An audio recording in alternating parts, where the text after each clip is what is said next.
क्या दोस्तों, स्वागत है आप सभी का आपके अपने इस यूट्यूब चैनल में स्टडी एग्जाम की। और इस वीडियो के माध्यम से हम आपको बताने वाले हैं मध्य प्रदेश हाई कोर्ट में AG 3 और साथ ही साथ स्टेनो की जो एग्ज़ाम हुए थे और उसकी जो डेट चल रहे थे, कोर्ट में केस वगैरह चल रहा था। उसमें आपको स्टेनोग्राफर्स 1 2 3 से लेकर के सहायक ग्रेड 3B और C और इंग्लिश नोइंग यानी ग्रुप C, इस सभी के लिए जो है ऑफ जो आपको डॉक्यूमेंट है वो भेजने के लिए यहाँ पर नोटिस हमने कल ही आपको बता दिया था। और इस नोटिस में ये भी लिखा हुआ है कि कौन कौन से डॉक्यूमेंट भेजना है, जो आपको पता होने चाहिए कि कौन कौन से डॉक्यूमेंट भेजना है। आप इस वीडियो को बहुत ध्यान से देखिए ताकि आपको समझ पाए कि क्या क्या चीज़ इसमें भेजना है। 16/6 जिसमें लिखा हुआ है कि 16/6/2022 को जो है इसमें मुख्य परीक्षा के लिए पोर्टल शुल्क जमा करने के लिए बोला गया था। और इसके बाद जो है ऑनलाइन परीक्षा में सफल हुए व्यक्तियों की जो जानकारी जितने भी हैं वो तो सबको पता ही होगा। ये कोर्ट केस में क्या क्या मामला हुआ और क्या कुछ नहीं हुआ वो सब जानते हैं कि वो जो कोर्ट में मामला था वो जो है फेवर में नहीं किया गया OBC के, और वही व्यक्ति जितने पुराने थे सभी को रखा गया। अब इन लोगों को पहुंचाना है क्या क्या डॉक्यूमेंट मुख्य परीक्षा में सम्मिलित होने वाले, अपना आवेदन क्रमांक जो है वो संलग्न प्रारूप में भर करके समस्त दस्तावेजों की 100 सत्यापित या 100 प्रमाणित छाया प्रति, ठीक है ना, अपने सेल्फ अटेस्टेड करना पड़ेगा आप लोगों को। 2 रंगीन पासपोर्ट साइज फोटोग्राफ लिफाफे में रख देना है आपको 10/2 यानी कि 10 फरवरी तक आवश्यक रूप से प्रिंसिपल रजिस्ट्रार प्रशासनिक भवन उच्च न्यायालय जबलपुर के नाम ऐसे लिफाफे पे एक बार इसको लिख के देना है। ये सब जो लिखाएगा ना प्रिंसिपल से लेकर के प्रशासनिक भवन तक, ये आपको लिफाफे में सबसे ऊपर भर कर देना है। और उच्च न्यायालय मध्य प्रदेश के आवक जावक शाखा में व्यक्तिगत रूप से या स्पीड पोस्ट के माध्यम से इसको देना है। तो स्पीड पोस्ट करना पड़ेगा आप सभी को। स्पीड पोस्ट का ध्यान रखिएगा, 40-45 रुपये का स्पीड पोस्ट होता है, उसको करना पड़ेगा।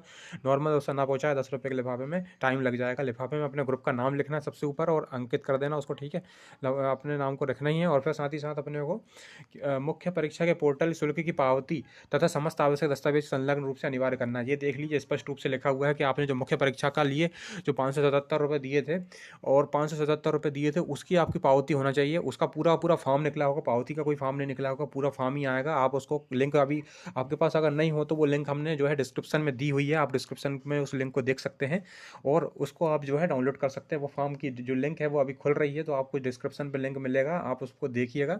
ऐसा लिख दिया जाएगा उसमें MP high court main fees form link, ऐसा लिखा होगा, उसको जरूर देखिएगा। समस्त दस्तावेज में साथ संलग्न करना है और ये अपनी मुख्य फीस तो देना ही देना है। अभ्यर्थी ये सुनिश्चित कर लें कि मुख्य परीक्षा हेतु आवेदन में पाए जाने वाले जो मुख्य परीक्षा हेतु आवेदन पत्र में दस्तावेजों का लिफाफा उच्च न्यायालय मध्य प्रदेश की आवक शाखा में निर्धारित 10/2 यानी 10 फरवरी या उससे पहले जो है आ जाना चाहिए। उसके बाद कोई भी अगर वो अगर लेके के आते हैं तो उसे फिर जो है निरस्त कर दिया जाएगा। और विलंब शुल्क के कारण, मतलब विलंब शुल्क नहीं, विलंब के कारण अगर कुछ ऐसा होता है तो दस्तावेज मतलब अगर व्यक्ति के डॉक्यूमेंट बाद में पहुंचते हैं तो उसको जो है एक्सेप्ट नहीं किया जाएगा।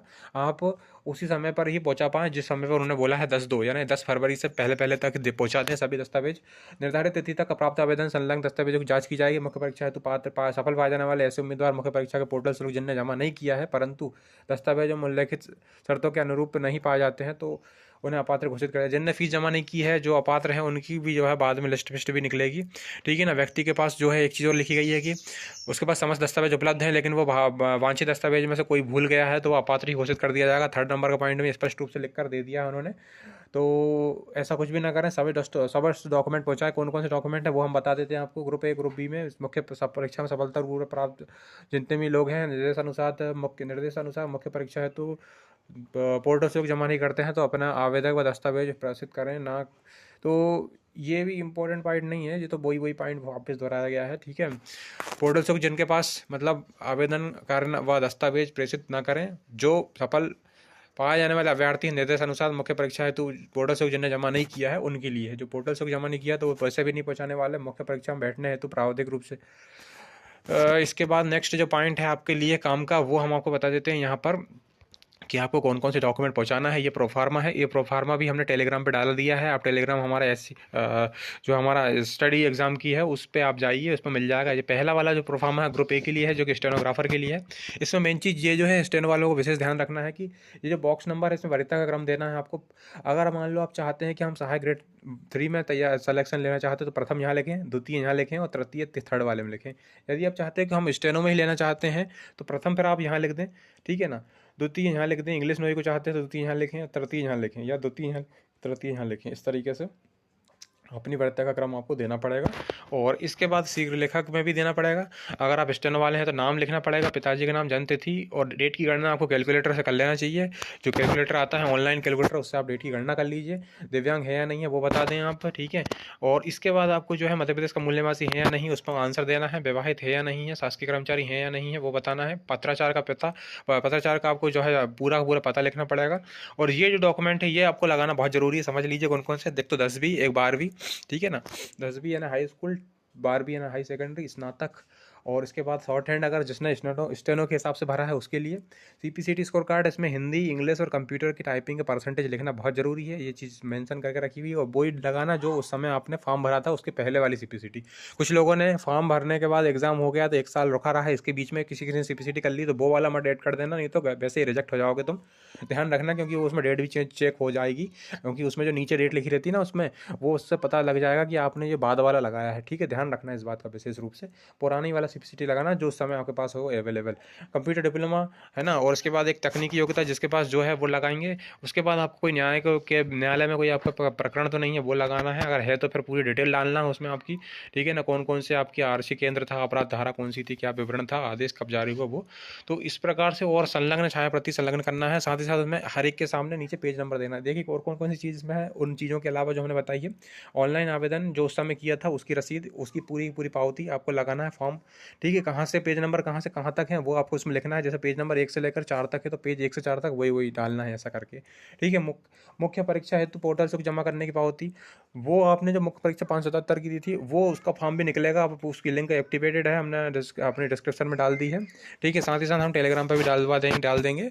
तो उससे भी आप वहाँ से जाकर फिर से आप वो डाउनलोड कर सकते हैं, जिसके पास नहीं है। जिसके पास है तो अच्छी बात है। 10th की मार्कशीट के लिए हाई स्कूल, सक्षम प्राधिकरण या ST SC और OBC के लिए जो लगता है प्रमाण पत्र वो लगेगा। और मूल निवासी का प्रमाण पत्र जो लगेगा आपका वो लगने वाला। विभाग द्वारा अनापत्ति प्रमाण पत्र, कोई शासकीय कर्मचारी तो उसके लिए। और शैक्षणिक योग्यता जो भी है वो सब लगेंगी। साथ ही साथ अन्य कोई प्रमाण पत्र रह गया है तो वो भी लगा दें आपको, ठीक है। दस्तावेज जो भी प्रमाण पत्र हैं उनके पेज नंबर, उनमें नीचे आपको पेज नंबर आवश्यक रूप से अंकित करना पड़ेगा। पेज नंबर कहाँ से कहाँ तक है जो हम बता रहे हैं साइड में जो लिखा हुआ है वो आवश्यक रूप से संलग्न करने के बाद आपको सिग्नेचर करना है, डेट डालना है। और इसके बाद आपको जो है कार्यालय उपयोग के लिए जगह दी गई, यहाँ पे 2 बार डेट डालने का, स्थान दिनांक डालने के बाद ये कार्यालय उपयोग वाला आपको बिल्कुल भी नहीं भरना है, छोड़ देना है, ठीक है। और ये ग्रुप बी के लिए है, जिन लोगों के पास स्टेनो नहीं था, केवल सहायक ग्रेड 3 के लिए गए थे, ये ग्रुप बी उनके लिए है। यहाँ पर भी आपको यहाँ पर प्रेफरेंस का ध्यान रखना है। प्रथम या द्वितीय आपको देना है। जैसे यहाँ प्रथम पहले पे डालना है, द्वितीय दूसरे पे डालना है। अगर आपने हिंदी के लिए गए हैं तो, इंग्लिश के लिए गए तो प्रथम नीचे करना है और द्वितीय ऊपर करना है। ध्यान रखिएगा इस बात का विशेष रूप से। और साथ ही साथ वही सब चीज़ें जो हमने अभी ऊपर बताई हैं, आपको नाम, डिटेल, आपको पता वगैरह और डॉक्यूमेंट हमने बता दिए कौन कौन से देना है। इसके अलावा यहाँ पर कोई भी ऐसी चीज़ नहीं करना है। और ये सी उनके लिए जो केवल और केवल किसके लिए गए थे, जो इंग्लिश नोइंग के वाले के लिए, जिसने इसको प्रेफरेंस भरा था, मतलब जिसका नाम इंग्लिश नोइंग के लिए आया है वो, दोनों के लिए आया है तो वो अपना ध्यान रखें, दोनों के लिए प्रेफरेंस दे सकते हैं। और ये पूरी जानकारी है इस वीडियो के माध्यम से हमको बताना था।